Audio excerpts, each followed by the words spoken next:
नमस्कार, आप देख रहे हैं लखनऊ वॉइस और मैं हूं आपके साथ अंजलि शर्मा। इस वक्त की बड़ी खबर हम आपको बता रहे हैं।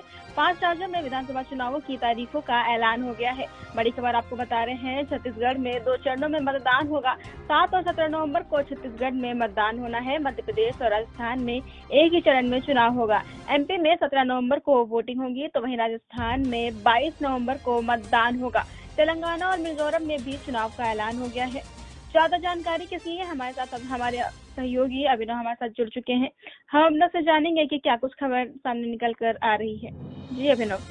जी बिल्कुल, देखिए अंजलि, ये मिजोरम में 7 नवंबर को मतदान होना है। आज इलेक्शन कमीशन ने प्रेस कॉन्फ्रेंस करते हुए दोपहर 12 बजे करीब इसकी घोषणा की है। मिजोरम में 7 नवंबर को चुनाव होगा। छत्तीसगढ़ में 2 चरणों में चुनाव होना है। 7 नवंबर और 17 नवंबर को छत्तीसगढ़ में वोटिंग होगी। इसके अलावा आपको बता दें कि राजस्थान में 23 नवंबर को मतदान होगा, एक चरण में। मध्य प्रदेश की बात करें तो मध्य प्रदेश भी इस बार सबसे हॉट राज्य आपको बता रहे हैं, माना जा रहा है चुनाव के लिहाज से। मध्य प्रदेश में 17 नवंबर को विधानसभा चुनाव के लिए मतदान होना है।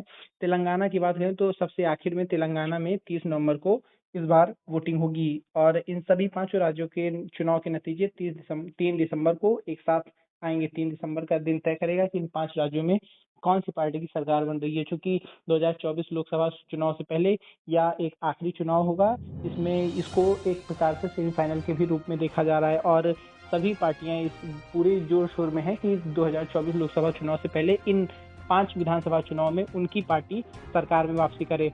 जी अंजलि। अभिनव, इन 5 राज्यों में किस प्रकार पार्टी के पक्ष में कितना क्या माहौल देखने को मिल रहा है?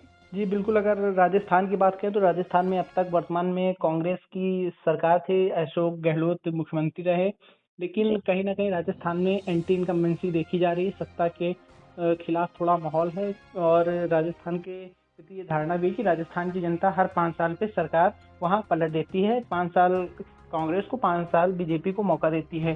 तो इस जी। बार भी ऐसा कयास लगाया जा रहा है कि राजस्थान में सत्ता पलटेगी, भाजपा की वापसी होगी। लेकिन कहीं ना कहीं कांग्रेस का अभी तक ये कहना है कि हम अंत तक राजस्थान में भी बहुमत लेके आएंगे और बहुमत के आंकड़े को छुएंगे। मध्य प्रदेश की बात करें तो मध्य प्रदेश में थोड़े समय के लिए कांग्रेस आई थी, लेकिन इसके अलावा पिछले करीब 2 दशक से एक तरफा भाजपा का राज है। शिवराज सिंह चौहान यहाँ मुख्यमंत्री हैं और ऐसे कयास लगाए जा रहे हैं कि इस बार मध्य प्रदेश में भाजपा का सत्ता से बेदखल होना तय है। क्योंकि शिवराज सिंह चौहान को लेकर भी वहाँ कई लोगों में विरोध है, कई आंतरिक गुटबाजी देखने को मिल रही है। आपको बता दें कि मध्य प्रदेश में अब तक बीजेपी ने 2 चरणों में लिस्ट जारी की है प्रत्याशी की, जिसमें अब तक किसी भी कैबिनेट मंत्री का टिकट नहीं घोषित हुआ है। इसके साथ ही शिवराज सिंह चौहान का भी अब तक टिकट घोषित नहीं हुआ है। बीजेपी ने कई केंद्रीय मंत्रियों के हालांकि टिकट इसमें घोषित किए हैं। 7 सांसदों को भी बीजेपी ने चुनाव में उतारा है। छत्तीसगढ़ की बात करें तो छत्तीसगढ़ में आज की डेट में कांग्रेस वहां पर मजबूत चुनाव लड़ रही है और बहुमत के आंकड़े को पार करती हुई दिख रही है। लेकिन अब चुनाव तक भाजपा कितना माहौल बना पाएगी अपने पक्ष में, यह देखने वाली बात होगी। जी अंजलि। जी। Restrict. We now will come to the schedule which you are awaiting, state by state.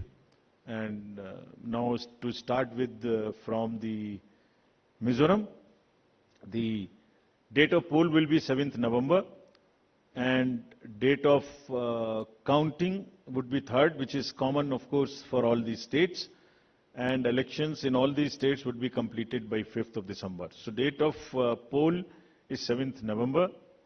Similarly, in case of Chhattisgarh, the elections would be in 2 phases. The date of poll would be 7th November and 17th November. The nominations after Mizoram for the first phase of the Chhattisgarh would happen on 20th, the 13th, and the last date would be 20th. Date of poll being 7th November, and for phase 2, 17th November. In Madhya Pradesh, this coincides with the second phase of Chhattisgarh, and date of poll would be 7th November. So, first Mizoram and the first phase of Chhattisgarh, then second phase of Chhattisgarh and 1 phase in Madhya Pradesh. Thereafter, Rajasthan, where the date of poll will be 23rd November in 1 phase entirely in Rajasthan. The date of issue of Gazette notification would be 30th October, and date of counting for everyone being 3rd of December. Telangana would go last to the poll, and date of poll is 30th November, with the date of issue of Gazette notification being 3rd of November. And the entire election process would be complete by 5th of December. So this is what is the schedule. And again, I request all of you, through all of you, to all the voters to please come and exercise in the festival of democracy in its true sense. Thank you very much.